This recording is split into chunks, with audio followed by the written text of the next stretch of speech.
Bismillahirrahmanirrahim.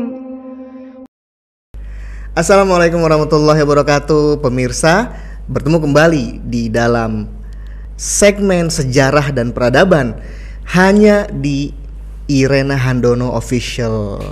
Alhamdulillah, insya Allah dalam sore hari yang baik ini kita akan kembali membicarakan banyak hal tentang sejarah dan peradaban, tentu saja bersama dengan narasumber kita, Umi Irena Handono. Bagaimana kabarnya, Umi? Alhamdulillah sehat. Alhamdulillah. Kalau Isa gimana? Alhamdulillah juga, setelah kemarin pekan lalu sempat demam. Sempat demam. Ya, alhamdulillah pekan ini bisa kembali membersamai Umi dan pemirsa semua untuk sama-sama membahas berbagai hal tentang sejarah dan peradaban. Oke, saya yakin pemirsa semua masih banyak memiliki tanda tanya dan hal-hal yang masih mengganjal ya tentang pembahasan kita yang lalu seputar perang salib, Umi. Karena kayak kok udah kok habis, kok segitu doang pembahasannya gitu. Terus terang pemirsa semua, saya juga penasaran ya, seperti apa sih sebenarnya perang salib itu secara mendalam gitu ya, dan bagaimana pengaruhnya terhadap dunia kita hari ini gitu. Nah, makanya itulah yang akan sama-sama kita bahas pada sesi kali ini. Nah, Umi, kembali kita akan membahas tentang perang salib. Perang salib ini adalah suatu perang, rangkaian perang ya, yang sangat panjang, umurnya sampai ratusan tahun gitu, Mi. Nggak selesai ya, bahkan sampai sekarang ya, pemirsa, sampai sekarang sebagaimana pada video yang lalu juga sempat disebutkan juga oleh Umi ya. Ada crusade yang disebut oleh George Walker Bush, ya, George W. Bush. Nah, berarti memang spirit itu gitu masih dipegang ya, masih digenggam sampai zaman kita sekarang ini. Bayangkan, pun diperlukan dipakai lagi. Nah, begitu. Nah, Umi, jadi bagaimana sih sebenarnya, karena kemarin kita baru bahas hal-hal yang umum-umum aja gitu ya, secara lebih mendalam gitu. Seperti apa sih berjalannya perang salib itu gitu, khususnya yang di abad pertengahan yang lalu itu, Umi. Ya, jadi begini, pertanyaannya luas banget itu ya kalau dijawab. Raksasa pertanyaannya. Jadi ini pertama adalah perang ya. Perang itu umum, masyarakat umum beranggap kalau perang itu berarti membunuh atau dibunuh. Ya. Perbuatan membunuh adalah suatu perbuatan yang kejam ya. Maka perang adalah kejam. Jadi seringkali orang juga kemudian ditanya mau perang atau mau damai ya. Umumnya orang ya nalurinya juga maunya damai gitu ya. Dan kemudian menganggap orang yang suka perang itu adalah orang yang ya kejam lah gitu ya, kejam, sadis mungkin gitu, sadis gitu ya. Nah, Islam saat ini, hari ini, kalau di negara Barat alhamdulillah bangkit ya, di wilayah-wilayah negara Barat itu bangkit. Tapi kalau seperti di negeri kita sampai hari ini kita masih mendengar bahwa Islamofobia itu masih kental gitu ya, sehingga kalau seorang anak atau remaja diajak bicara tentang Islam, bisa-bisa dia tergelincir lidahnya mengatakan, oh itu agama yang sadis, itu agama radikal dan sebagainya. Nah, kali ini yang akan kita bahas ini adalah perang salib. Perang salib itu perang tapi salib. Salib itu simbol perang tapi salib. Iya. Gimana itu, Bi? Ya, perang tapi salib. Salib itu yang memiliki salib maka menyatakan salib itu adalah simbol Tuhan mereka. Padahal nggak begitu juga. Jadi kalau dari sejarahnya salib itu justru adalah perbuatan hukuman terhadap perbuatan kriminal. Ya, itu sudah pernah Umi ungkap itu cukup lama. gitu ya awalnya. Nah ini salib, perang salib. Ternyata yang dimaksudkan perang salib adalah perang atas nama Tuhan. Oke. Jadi Tuhan namanya dipakai untuk perang. Ya, seperti yang dilakukan oleh Paus Urbanus kedua. Ya. Itu kan episode yang lalu. Ya, yang lalu betul. Dia menghimbau, mengajak, menyemangati, mengobarkan semangat perang. Ya. Tapi perang adalah perang suci katanya. Bayangin, jadi perang membunuh atau dibunuh, tapi ini suci. Ini saat ini sekali lagi penekanannya zaman ini yang sering dituduh keras, radikal, teroris kan Islam. Tapi ini adalah fakta. Mereka menyatakan bahwa mereka juga punya yang namanya perang salib. Ini fakta. Dan ternyata juga merupakan suatu torehan sejarah yang tak terhapuskan. Bahwa Paus Urbanus kedua itu sebenarnya menyemangati, mengobarkan semangat daripada orang-orang Kristen itu tahun 1096-an lah kurang lebih ya.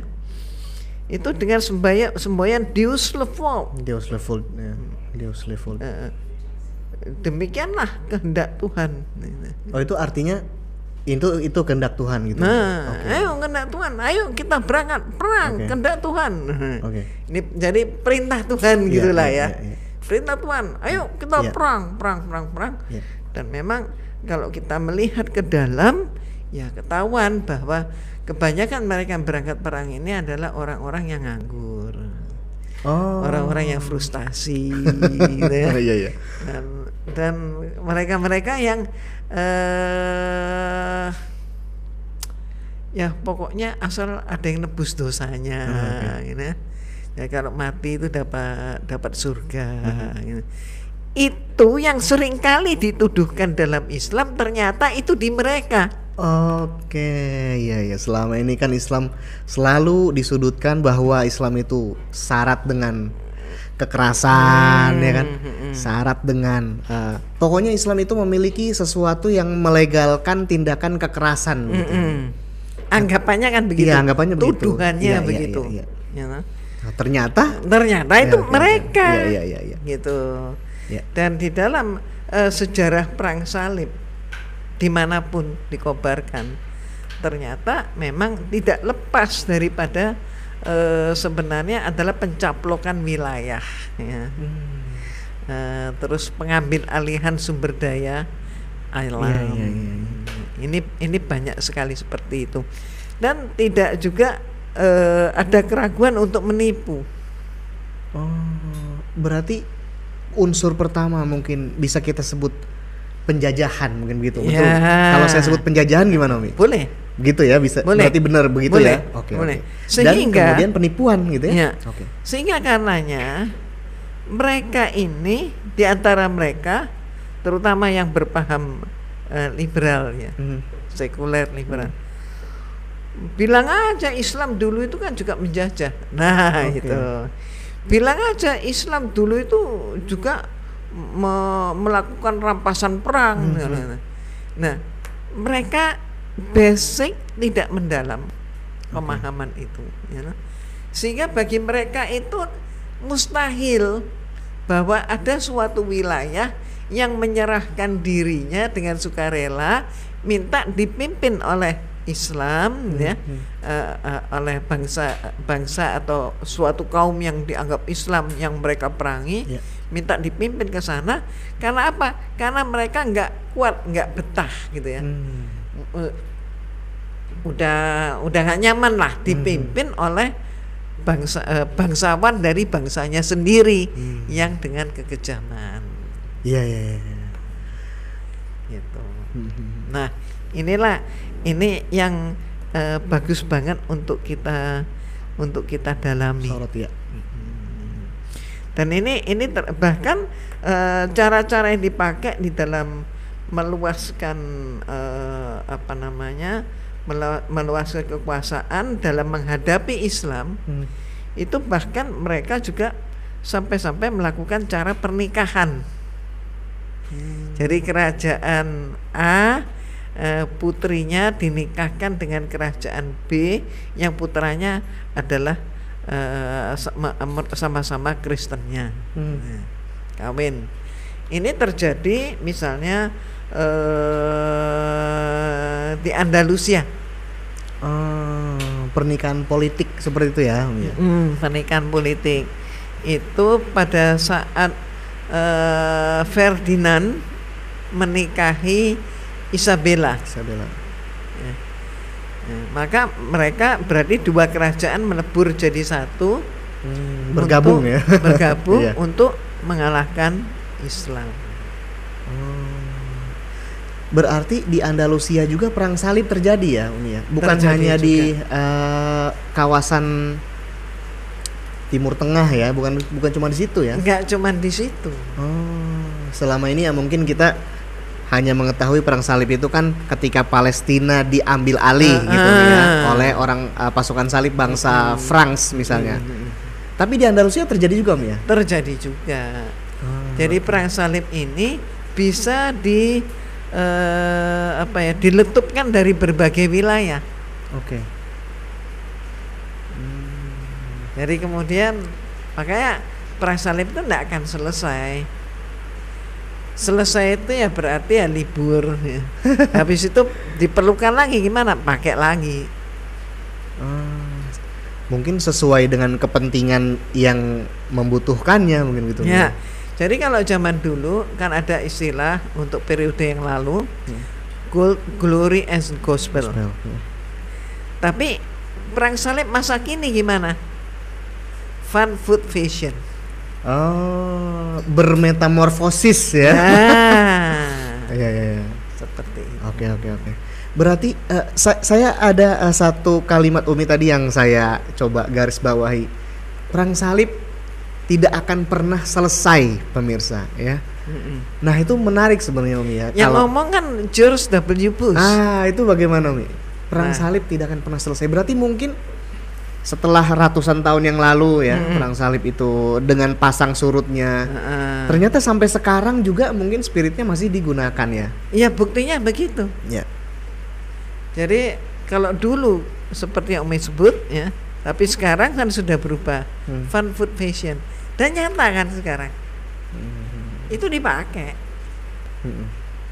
ya, kayak apa namanya Citayam segala macam itu nggak sederhana itu. Citayam Fashion Week ya. Citayam Fashion Week nggak sederhana, tapi di balik itu ada kepentingan.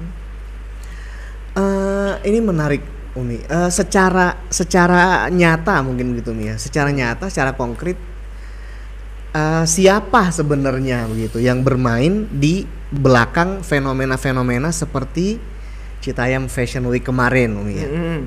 Apakah memang itu sebuah fenomena yang sengaja dibuat misalnya, atau dalam semangat peperangan itu ya, dalam semangat perang salib, atau memang fenomena seperti itu terjadi begitu saja ya, secara otomatis mungkin begitu, Mi? Nah, bagaimana itu, Mi? Kalau Umi menyatakan, Umi mengamati ya, sehingga Umi menyimpulkan bahwa ya mereka ini ibaratnya memakai teori air. Teori air. Air itu akan mengalir kemanapun tempat yang lebih rendah. Oke. Katakanlah itu hanya celah 1 mili saja, itu akan ngalir air. Gitu ya. Jadi berarti apa? Masalah-masalah seperti ini adalah menunggu ada peluang, ada suatu peristiwa, nah itu dipakai, ditumpangin. Itu yang dikendarain. Jadi seperti apa namanya Citayam, ya itu kan bisa saja berawal dari ya anak-anak itu secara nggak sengaja gitu kan. Terus wah ini bisa nih dipakai nih, langsung pakai. Oke. Dan rata-rata pebisnis itu kan jeli dalam memandang kesempatan kan. Nah, apabila yang bersangkutan itu pelaku itu orang itu memang dia adalah seorang kapitalis, nangkep banget ini. Bagaimana dia dengan katakanlah dengan murah, gratis, nggak perlu membuat tempat tersendiri, you know? Terus cukup menggunakan jalan. Trotoar gitu kan ya. Terus kemudian dijadikan sebagai panggung, dan tidak ada yang komplain, tidak ada yang mengusik, tidak ada yang menyatakan ini melanggar karena pengumpulan orang dan keramaian. Ada. Coba di kasus yang lain gitu ya, kena pasal gitu. Tapi ini kan nggak kena. Dan sekaligus mereka bisa mendompleng, oh ini UMKR ya, modal ini. Ya padahal itu kepentingan daripada perusahaan mereka. Jadi memang di zaman manapun ya Umi, di zaman manapun, di periode manapun ya, perang salib, semuanya tidak hanya murni ya motivasi keagamaan ya, berarti Umi. Ada juga motivasi lain yang itu menunggangi gitu. Ya mungkin karena ingin ada perluasan wilayah gitu ya, atau pengen mengambil alih sumber-sumber daya. Nah, fenomena seperti itu juga zaman sekarang terjadi ya, Umi. Mungkin terjadi. Amerika juga ya, begitu ya. Jadi kembali lagi kita angkat tentang peristiwa di Andalusia. Nah, Andalusia. Awalnya mereka menawarkan, ayo kalau kamu mau ya seperti George W. Bush, ya, kamu pilih mana? Kalau kamu ikut kami, kamu adalah teman. Ya. Tapi kalau kamu nggak mau ikut, kamu adalah lawan. Nah, kalau teman, support. Oke. Bila perlu, ya kalau zaman sekarang gayanya uang pinjaman. Utang ya. Ya, utang. Kalau teman, utang gitu. Kalau nggak mau berteman, ya dihabisin. Oke. Nah, pada waktu itu, kalau kamu mau ikut bersama Ratu Isabella, dengan menjadi sama dengan agamanya Ratu, kamu bebas. Kamu mendapat banyak kemudahan. Lah, pada masa seperti itu, orang Islam ini ya orang-orang yang tanda kutip sabar gitu ya. Pokoknya yang penting kan damai. Yang penting damai. Perang itu kan gak enak. Gitu. Udah deh. Kemudian kalau nggak mau ya kita nggak bantu. Ini bantuan untuk yang mau bantu. Babak pertama berarti mulai tersisih, terbelah. Orang-orang Andalusia terbelah. Mulai terbelah. Ada yang mau pro dengan lawan, yaitu Ratu Isabella. Terus setelah terbelah, maka bagaimana yang menghadapi yang ini? Ya, maka kemudian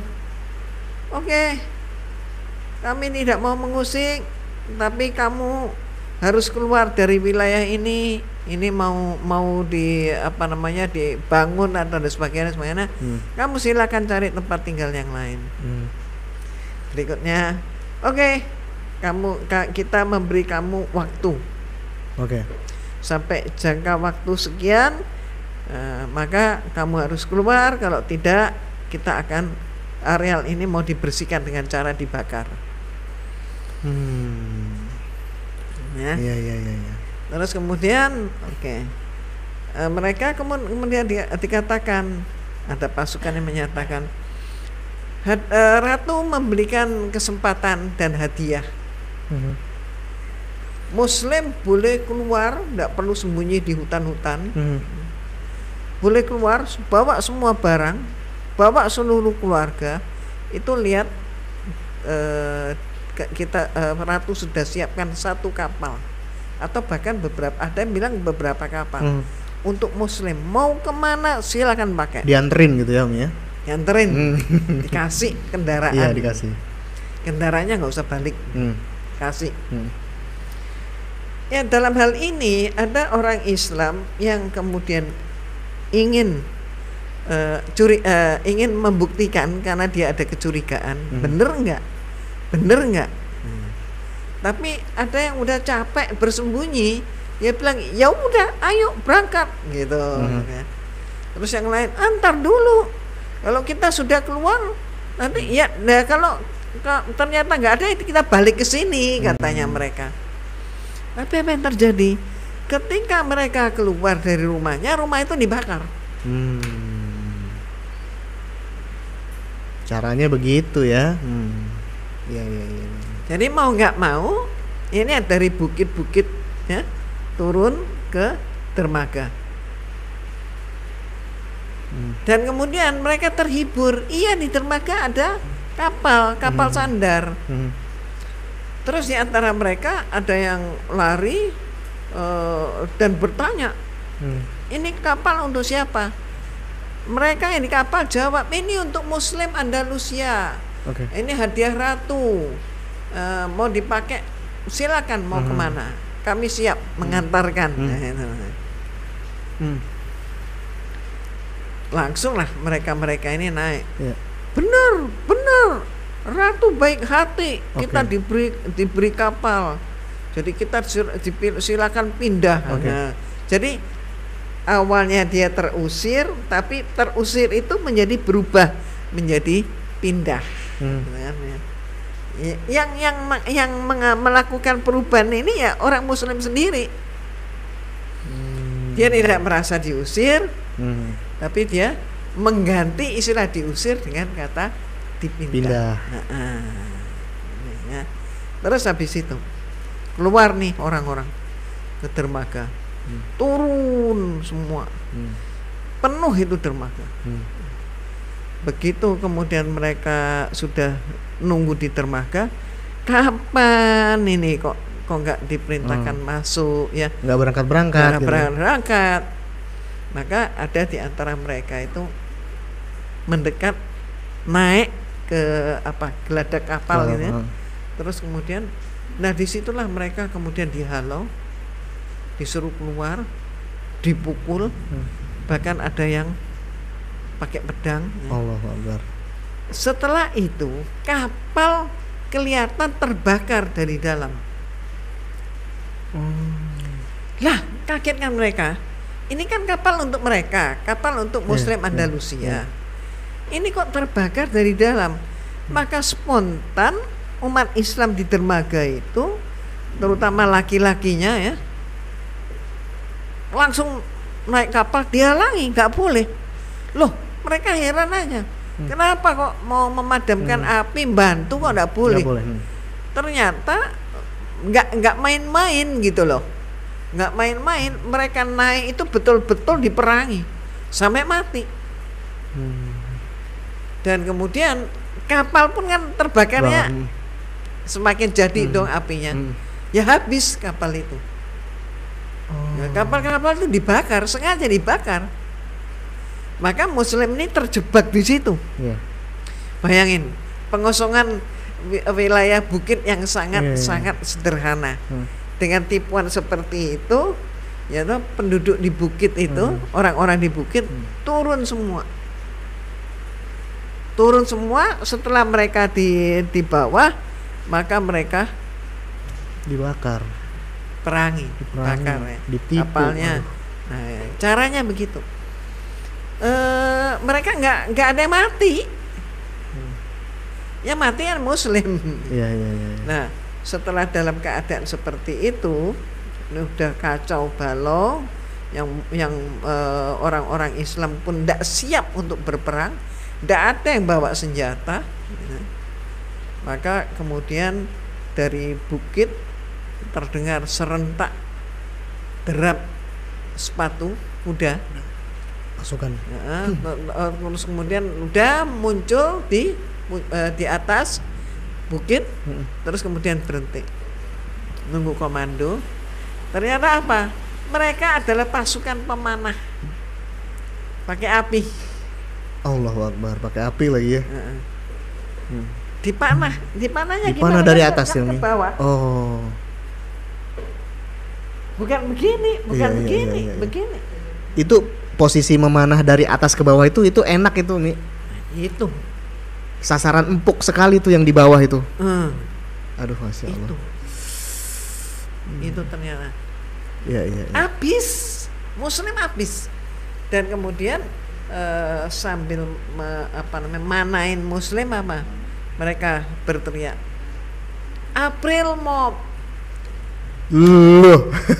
Astagfirullahaladzim. Mungkin begitu sejarah latar belakang April Mop ya. Ya. Dan yang merayakan April Mop sekarang siapa? Muslim. Antara lain Muslim. Aduh.